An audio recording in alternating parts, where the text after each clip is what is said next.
So, hi guys, ako nga pala si Deo Timajo, 26 years old na naglalaro sa MPBL Marikina Shoemasters. Paano nagsimula ang hilig mo sa basketball? Nagsimula ako noon, siguro 8 years old ako eh. Nakikita ko yung tatay ko na naglalaro sa lugar namin. Yun nga, parang hikayat ako na maglaro din kasi yun nga, naglalaro siya, pinapalakpakan siya ng maraming tao. Parang na-inspired ako and then doon parang nahilig ako. 8 years old ako hanggang sa tuloy-tuloy. Grateful naman ako na kung nasan ako ngayon. Sino ang naging inspirasyon mo sa paglaro ng basketball? Siguro sa inspirasyon, madami eh. Unang-una yung tatay ko. Idol ko yun eh. And siguro pangalawa yung si Kobe Bryant. Kasi nung yun nga, yung kinalakihan ko, siya yung pinapanood ko eh.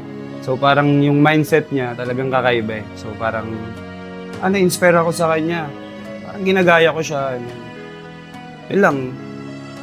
Talagang lang din ako. Grateful lang ako sa mga bagay na mga nangyayari sa akin. Ano ang pinakamalaking pagbabago sa buhay mo dahil sa pagbabasketball? Pagbabago, siguro sobrang laking pagbabago sa buhay ko niyan eh, ng basketball eh. Kasi dati, yun nga, pupunta ako ng court, dati kinukuha lang yung bola ko eh. Tapos sila maglalaro sila, kinukuha yung bola ko, yun, hindi ako nakapaglaro. Nihintay ko pa maggabi bago ako makapaglaro. And ngayon, grateful lang talaga ako yung mga dating mga hindi ko nabibili ko na. And yung mga dating hindi ko napupuntahan ko na rin. Luzon, Visayas, Mindanao. So, thank God lang din ako. Ano ang maipapayo mo sa mga kabataang gustong maging basketball player? Siguro mapapayo ko sa mga kabataan ngayon, maging consistent lang sila sa ginagawa nila, sa gusto nila talaga. And siguro maniwala din sila sa sarili nila na wag sila susuko and balang araw makukuha din nila yung gusto nila.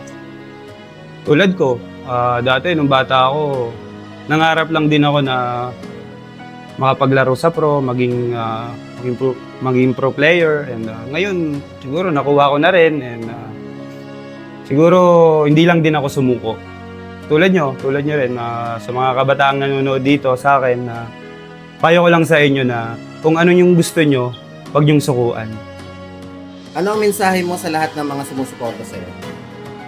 Siguro gusto ko lang mag-thank you sa lahat ng sumusuporta sa akin, especially sa family ko and sa lahat ng sa Marikina Shoemasters, sa lahat ng sponsors, sa WB and Sophia family, sa lahat ng mga taong sumusuporta at nagmamahal.